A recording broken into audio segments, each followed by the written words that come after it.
So I have just 2 weeks left to get my BMW 1 Series complete in a roadworthy state, as it's booked in at BMW for a service and an airbag recall. And there's still quite a lot to do, so let's get to it. Welcome to episode 2 of my BMW 1 Series build.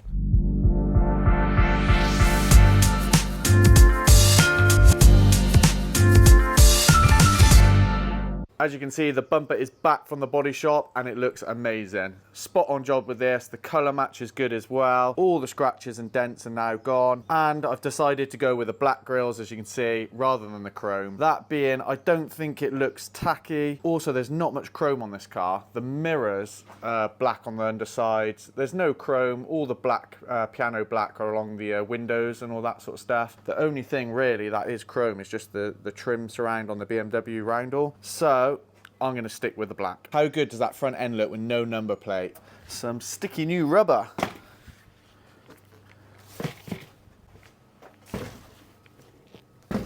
Thanks once again to Chris Mullen's tyres. I've used them on the Audi previously and on my van and stuff. I always use them. Super helpful, super friendly. They do fit tyres, they do alignments as well. Give them a check out. Chris Mullen's Tyres, Bristol Road in Gloucester. Regarding wheels, I thought these were all bit grey.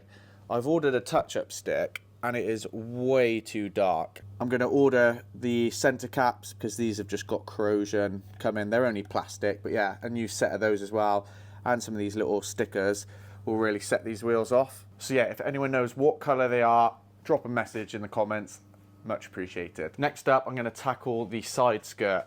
I have a second-hand skirt here, pretty dirty, a tiny little mark there, but a little touch-up stick will sort that, but it is in far better condition than the one that is on it. I think it is just a case of undoing a lot of Torx 30 bits up underneath and then some clips, so wish me luck on this one.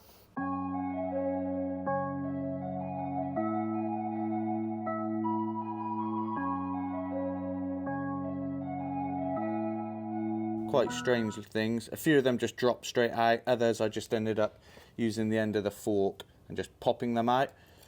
And then just a series of clips, little brackets. Take my new one apart so then I can just clip it straight on. All the lugs are in good condition, which is great news.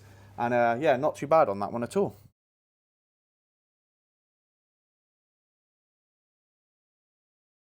So that is the side skirt on. I've actually taken it back off and replaced this end plastic piece, which sits pretty much there. I wasn't happy with the fitment of this. I would think it would be nicer, a bit more flush inwards. So I thought, well, the fact that it's had damage on this corner, maybe it just tweaked this plastic shell. Looking at it, it's identical, and like I said before, all the clips are good. So I fitted the one that came with this side skirt. And it hasn't really improved it. Looking at the other side, it's exactly the same, but I would just expect it to be nice and flush on this edge. I mean, this edge is beautiful, but it's just not the best fit here. But I'm talking a millimetre, but it's just me being fussy and anal. A little touch up on the end, but that's no problem. But yeah, much better now. So next up is going to be getting that aircon condenser out and replacing. Airbox assembly out of the way. Looks like then the rad fan out. I don't know if I can leave the fan on the radiator, but either way, out comes all of that. Got a drip tray underneath to drain what coolant is in there. We shall see. Then hopefully I can get to that aircon condenser. I know there's no gas in there already, so I don't have to get that vacked out safely. It's already expelled naturally from the failed condenser. I've bought an aftermarket condenser because the BMW genuine was crazy money. So let's hope it fits.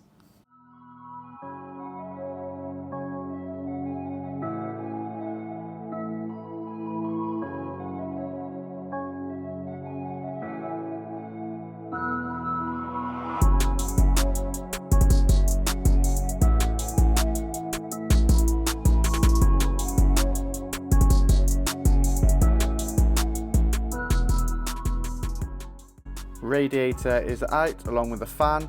So here is my aircon condenser, a couple of Torx bolts to release the lines and that fixing, and it should come out.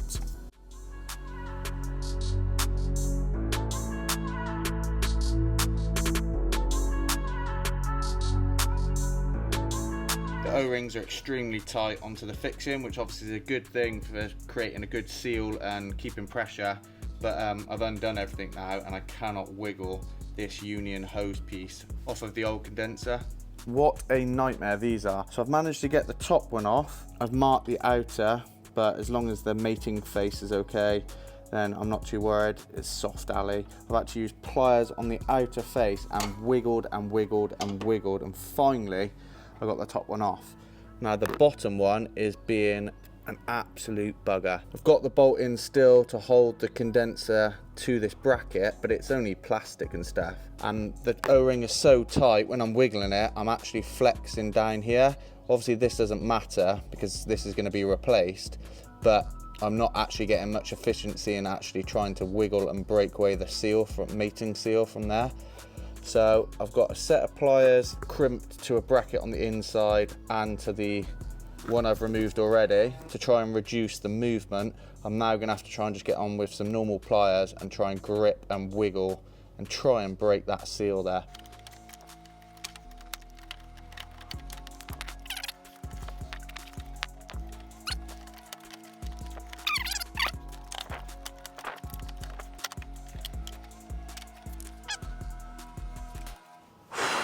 She's out.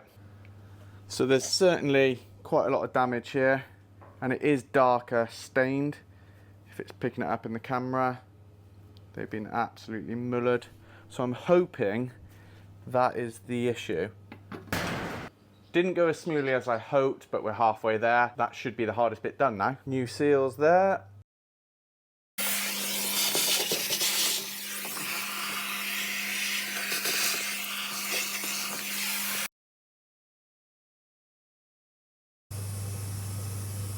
So that is the aircon condenser done. Apart from wiggling those hoses off, that job is actually pretty easy. Anyone with some basic tools could do that really. Just faffing about, breaking that seal, getting those O-rings and that line off. So this car has an electric water pump, and I think I found something online that will allow me to automatically bleed this. Right, so let's give this a go. I've got the battery charger connected, because I think this will run for about 10 minutes if it works. Coolant cap is on, there is fluid in it. I think you turn on the ignition, but no feet on the clutch or throttle. Obviously we're gonna have some faults because the back bumper's off. Then we set this to maximum on heat, and then we set, oh it's already there, perfect. Then we set the fan to minimum. Shut up. And then we put our foot on the throttle fully for 10 seconds.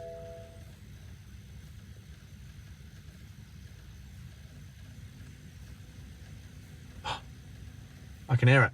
It's working. There's a little whir, and that is the water pump kicking in. Now you can't open the doors, so you're kind of in here for the long haul, but I've left the side window open. So I'm gonna hobble out and then just listen to it. Yeah. Oh, this ain't gonna work, is it? Get me out of here. Right, 2 seconds. Got out of the car successfully, no damage, and it is working. Don't know if you can hear, but hoping that picks up on the iPhone. Right, so it's stopped whirring. Try and start it now anyway, and see what happens. Absolutely perfect. So it's ran up, level's still good, no leaks from those new O-rings on the turbo pipes, which is great. The radiator's all fine. I knew it would be, but yeah, just checking over for any little leaks, and it all looks good. Result.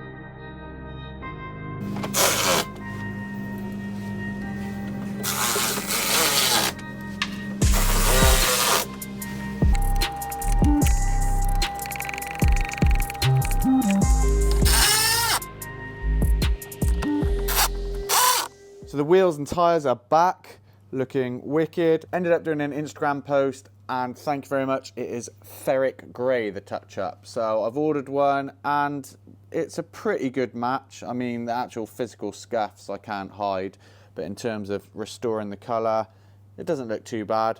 So I'm going to go with that for now.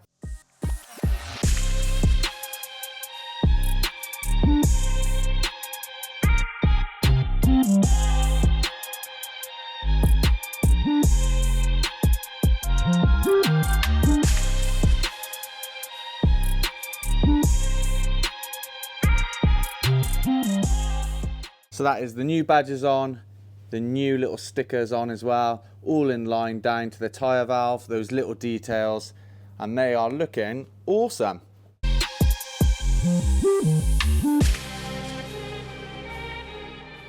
When removing this massive airbox assembly to get to that air condenser, I found that this turbo pipe had cracked around the Jubilee clamp. So I have a brand new one to fit. So it's just gone really brittle, the plastic, and just literally cracked away. Time to get it out, let it run up, and let's hope that the heating works now that the cooling system has bled correctly. So with the heating on flat out, the engine was nice and warm then. I've just backed up and turned it off. But good news, it is piping hot coming out. So I'm guessing just the low coolant level with the leaks, now that it's been rectified and I've bled it properly, it's working, so spot on. The car is coming together beautifully now.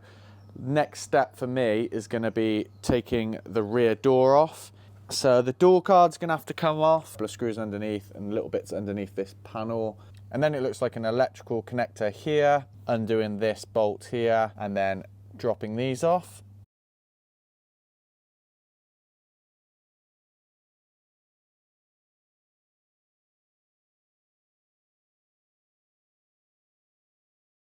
So that is the door card off. I should have taken the door handle bolt out first. If you see in that time lapse, I ended up doing it right at the end. It's just dropped that threaded bung inside there, but I don't need to worry about that because I'm hoping my new one is good. I genuinely haven't looked at my spare door. I'm hoping it's going to be at this state now because I don't really want to be going inside here. So let's have a look.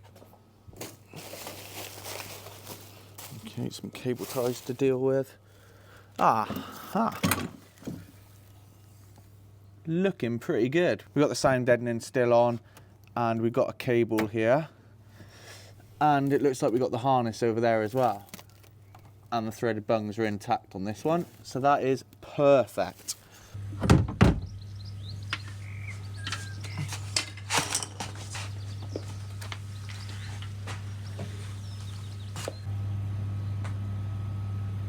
Dad came to the rescue, didn't want to damage the door or the body of the car reassembling with this, so an extra hand was definitely needed.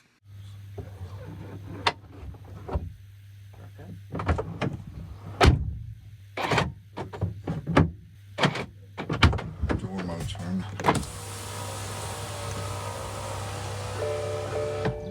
That is the door on, door card back together.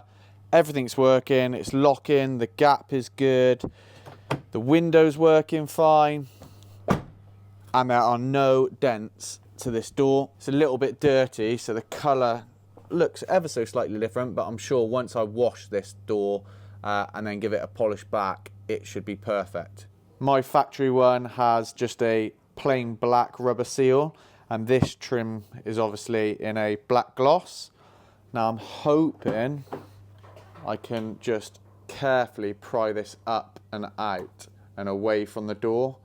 I'm not too worried about the condition of this one if it cracks. Obviously I don't want to damage the door itself, but I do have to be careful and get the original one off that door there. So fingers crossed it will come off in one piece, otherwise I'm gonna have to order a new one.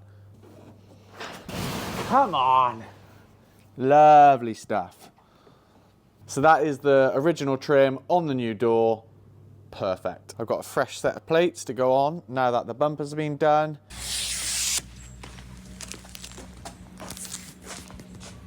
So it is Sunday morning. The car is booked in at BMW for its service and recalls tomorrow. So I've done it with 1 day to spare. I've just given it a quick clean over and it's come up really, really nice. Now that it's been washed off, it's now looking pretty damn good. The colour difference there, I mean, I can't see it. And sometimes I find I can't see it in the eye, but the camera can. And that's a pretty good match, so I'm happy with that. I did notice last night when I was cleaning it, I sprayed the washer jets, and it's very, well, lazy. Pretty common by the looks of it for the washer bottle, the little filters in them to block up and get like sludgy in there.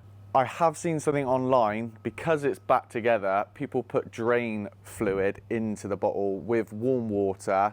That supposedly breaks down the sludge and then your washer jets work. I'm gonna give that a go next week. If not, it's gonna be the wheel off, arch liner off, get the bottle out and manually clean it.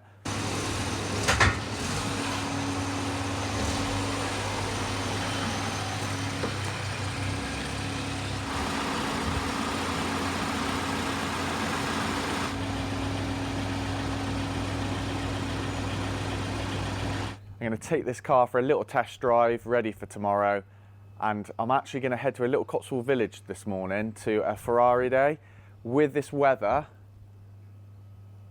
I'm hoping it's going to be a really good turnout. And if there's some really rare cars, that would be incredible. I've never seen an Enzo. I doubt there's going to be an Enzo, but oh, imagine if there was.